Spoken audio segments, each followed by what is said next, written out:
Hello. I actually wanted to share a little bit about my own grief journey. You can find me on Facebook, etc., and find out a little bit more about my grief journey, or you can read my book and find out about the grief journey there. But there is nothing like personally sharing a story so that it really connects with your heart and you really know and can have the assurance and the trust that I actually know what when I talk about grief and the stages of grief and the steps to walk forward from your grief, you will really come to understand it from a place of, well, this person has actually been there and she knows what she is on about. And I want to share my story with you because I want people to know who I am. And I think that's really important. And I want you to, as a widow, I don't want you to feel alone. I don't want you to think that you are the only one that is facing all of these awful feelings, the feelings of chaos, the feelings of overwhelm, the thoughts of, will you ever feel normal again? Will life ever look, um, will life ever look different from what it is today? And I can assure you that it will be, and that I actually had the exact same thoughts as what you do now, and the exact same feelings. And I really, oh, look, I just had no idea of what grief would feel like. It's not just a broken heart, is it? It's it changes the whole landscape of your life, doesn't it? That's what I found. I felt like I had been suddenly thrust into an alternate universe that I did not recognize, nor did I know how to navigate it. I didn't know what to do with my children. I didn't know what my future would look like. And all I could feel was this pain in my heart that almost translated itself into a physical pain. And it was just so incredibly difficult. So I just want you to know that, yes, you will feel normal again. This place that you are in, this first year of your widowhood, no, it's not always going to be like this. Life will get better again. You will have a purpose. You do have a purpose. You do have hope.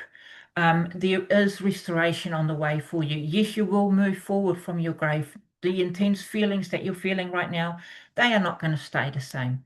And I can absolutely 100% promise you that. But I wanted to share my story with you, and it started a long time ago, actually. I was 27 years old, and my husband Phil was 32. When he came home from church, after doing a worship service, he came home from church and he hadn't been feeling well all of that day. He'd been feeling really tired and he had a massive headache. Came home from church, we sat down to have dinner. I put the kids into bed early and had decided at the last minute that I would set the table nicely for our dinner, which I didn't feel like doing because I was just on 3 months pregnant, 3.5 months pregnant. So I was feeling quite tired and blah. And I'm sure that a lot of you would know what that feels like. And I couldn't be bothered, but I quickly changed into some nice clothes and set the table nicely because he was bringing home dinner. And as we sat down to have dinner, Phil said to me, "Oh, babe," he said, "my leg, whenever I put it on the gas pedal, I kept missing." And I thought, "Oh, that's really strange." And as he was saying that, he went to grab his glass of juice that he had in front of him and he missed it. And I thought, "Oh, that's sort of strange." But we just sort of disregarded it. You know how you do, like, you don't just, your mind doesn't seem to register with these things that quickly. And anyway, after dinner, so we sort of chatted a bit about the kids, etc., and about the week ahead of us. And anyway, after dinner, I said to Phil, "Oh, let's go and watch a movie together. Let's have our date night." We had date nights at home because the kids were little and we didn't always have a babysitter. So we said, "Yeah, okay, well, let's go and watch a movie." And I went to get up and walked into the lounge. And as I turned around, Phil said to me, "Babe," he said, "I can't get up. My legs won't move." And I said, and it still hadn't registered, and I said to him, I said, "Oh, babe, it's a good thing it's not your first date, or you would have made a real fool of yourself." And then the seriousness of the situation dawned on me. Anyway, to cut a long story short, we ended up going to an after-hours surgery. Um, the pastor's wife looked after my children because they were sleeping. We went to the after-hour surgery in the car with our pastor. And anyway, Phil just continued to deteriorate right in front of me. When we got to the after hour surgery, don't ask me why we didn't call an ambulance, didn't even cross my mind. But anyway, we went to the after hour surgery, and the doctor there said that based on the fact that Phil had had a melanoma 2 years previously, which is, you know, this is what he'd actually had, they think that he might have had a brain hemorrhage. Um, so that sort of set off quite a few alarm bells in my mind. And anyway, we got to the hospital. They did a CT scan. Once again, cutting a long story short, because there's so many details with stuff like this, and I don't want to go. It's not about the details so much today. Although you're free to ask me for any questions if you would like. But yeah, it's not so much about the details today, but it's more about the process of widowhood. Um, I just, went into hospital, did a CT scan, and we found out the following day that the CT scan revealed that Phil had indeed had a tumor, and that tumor had put pressure on his brain, which caused a brain hemorrhage. Over the next 48 hours, he deteriorated. He kept having seizures. They ended up operating to try and remove some of the pressure on the brain. They also took a biopsy of the tumor. Um, but Phil ended up dying. And I remember turning up to the hospital to ICU, thinking that because it had been 24 hours since the surgery, we'd had no news up until from the hospital about any kind of deterioration. But when I turned up at the ICU and I rang the doorbell and spoke through the little microphone, they said to me, "I'm so sorry, Mrs. Murray, but we just need you to go into the waiting room just there." And so I went into the waiting room, and honestly, I knew what was happening. I knew why they wanted to see me, and my world came crashing down around my ears even before the doctor came into the room. I knew that something really awful had happened, and that my Phil was possibly dead or was dying. Anyway, the doctor came into the room eventually as I sat there, feeling so cold. I do remember in that moment of panic that I thought, I'm going to have to phone some people. I'm going to have to phone some people. I don't know to this day who it was that I phoned. But once I got out of the doctor's room, there were all these people there, family and friends were there, and I still do not know who it is that I phoned and asked them to come across or to come over to the hospital.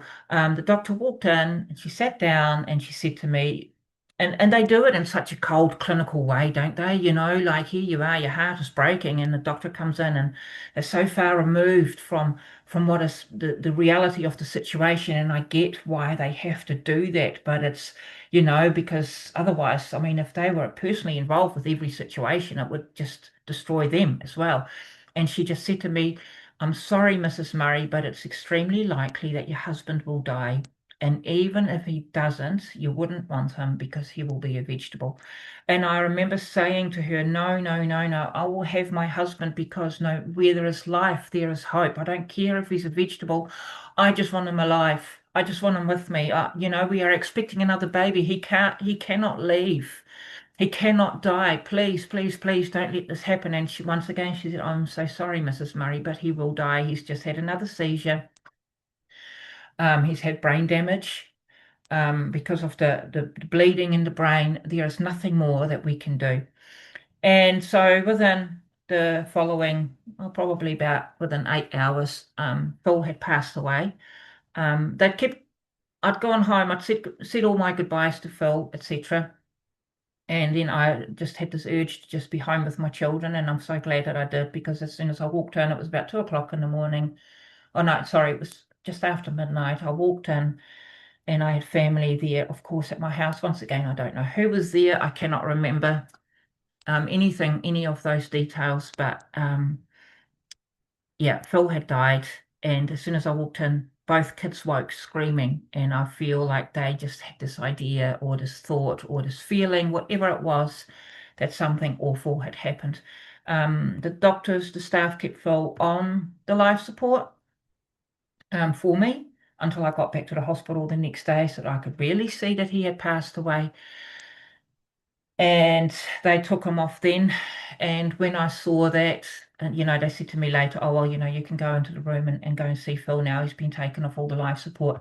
All I remember is just seeing this huge room and Phil lying far, far away in the distance. I don't believe that room was that big. Hospital rooms aren't like a big hallway, but that's what it felt like. And I just saw his body lying there so motionless, and I just screamed. I couldn't get any closer, and I just screamed as my mum and my girlfriend Jo carried me out of well, walked me out of the hospital. And I remember just standing outside the hospital, just an absolute shock and devastation that my husband had died, thinking, how am I going to tell my children? What's my life going to look like? And looking at everybody else driving their cars, walking past me, life being busy, while mine had literally stopped. And I'm sure that a lot of you know that feeling. I've heard other widows say it's like life just stops very, very suddenly. And, while life carries on for everybody else. And I wanted to jump in the middle of the road and yell at all of these people, can you please stop moving? Because my husband has died, my life has stopped. I just wanted people to just stop their life for a minute so I could get my head wrapped around everything that was going on. Anyway, we went home. I ended up telling my children, and you know, they were 3 and 15 months. My 3-year-old just sat on my lap, and he just kept shaking his head, going, no, no, no. My 15-month-old, she didn't really know what was going on, but I sat her on my lap, and the kids both sort of cried. And then for the next few days, people just came and went, came and went. Um, People would throw scriptures at me to make me feel better, say things to make me feel better. He's in a better place. I didn't think he was in a better place. I mean, I know that he would have gone up to heaven, but that didn't matter to me because I wanted him here with me. His better place was with me and with my children and with our unborn baby. That is what I thought. There is only one couple that actually said to me something that was so genuine that sticks to me even till today, 33 years later. None of those scriptures that people threw out at me, yes, some of them I remembered, and I just remember feeling angry, and that they had the audacity to give me a scripture when their lives are so cool.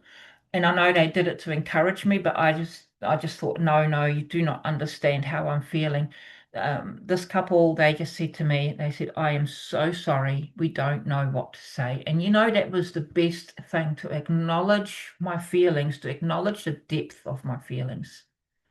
So anyway, we had the funeral, and and then shortly after that, life returns back to normal, not for us, but for our friends and for our family. And yes, people did pop in and check up on me, but ultimately I knew that I was alone, and my house felt silent without Phil in there.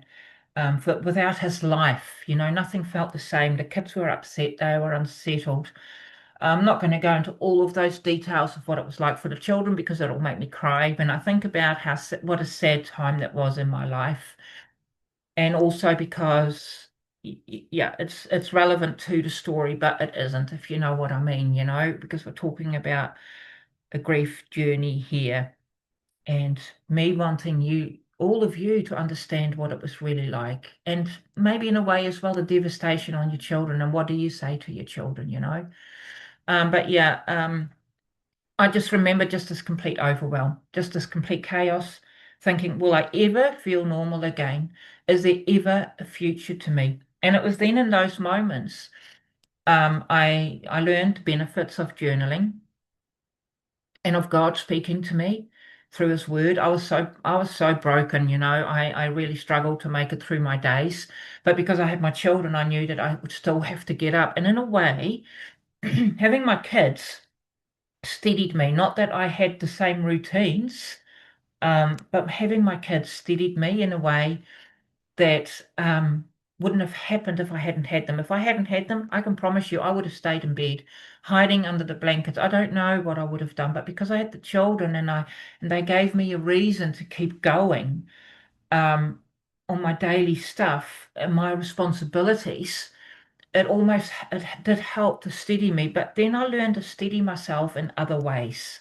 I learned to steady myself by recognizing that when I broke down and was really, really upset and really hurting, and you know those moments when the grief wave hits, and you feel this pain and you cannot even stand up because the pain in your heart is so intense.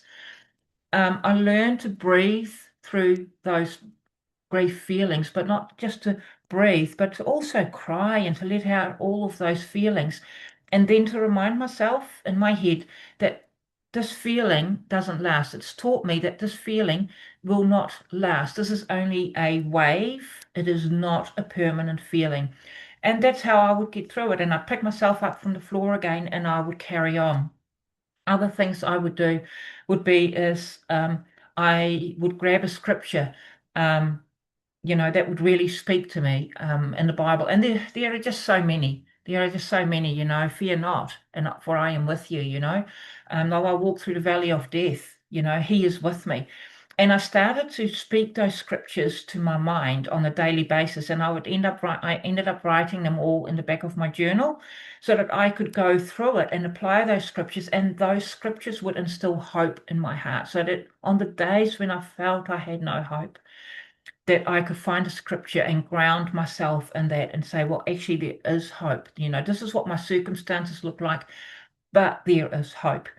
Another thing that I used to do was actually, and it's where my love for nature comes into it now, is I used to go for lots of walks with my kids, and I found that physical exercise was just so beneficial for me to help process my grief.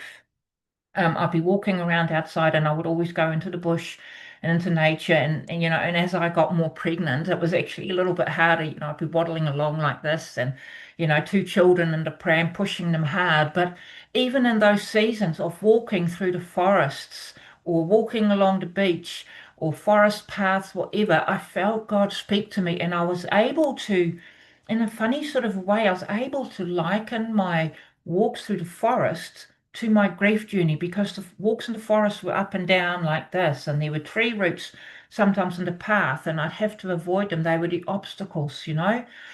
And then I would see the sun shimmering through the trees, and I recognized that the sun is still there, regardless of whether I could see it. And all of those things, and that's when I came to realize that the sun still shines above the clouds. Like on some days, those overcast days when all you see is clouds, it's light, but all you see is clouds. And I had this thought that, oh, hang on a minute, the sun still shines above the clouds. And I would liken my grief journey to seasons, and thought, okay, so this is just a season in my life. And that all the things that you can do to help ground yourself.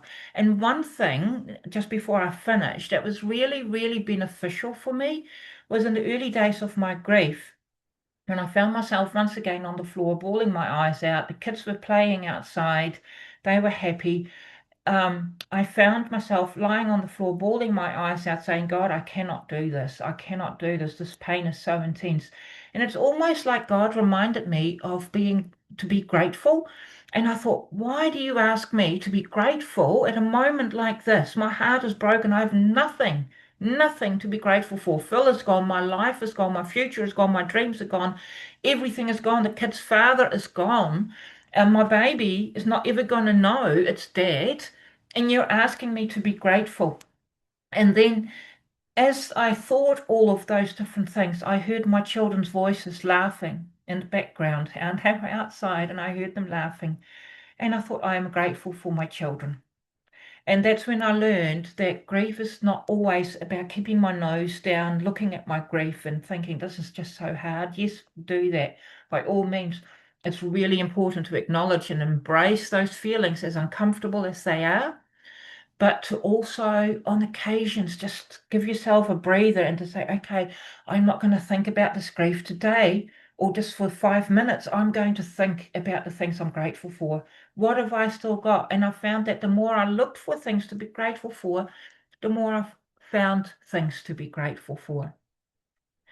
So, I hope that me sharing this part of my journey with you has helped you a little bit to know that you are not feeling alone. I hope it's given you some keys on how to move forward from your grief or what to do in those horrible initial stages. And my heart goes out to you, and know that though I don't know you, I don't know your story, I am praying for you. I am praying for all of your widows who are struggling with things, with the little kiddies, you know, what age your kids are at.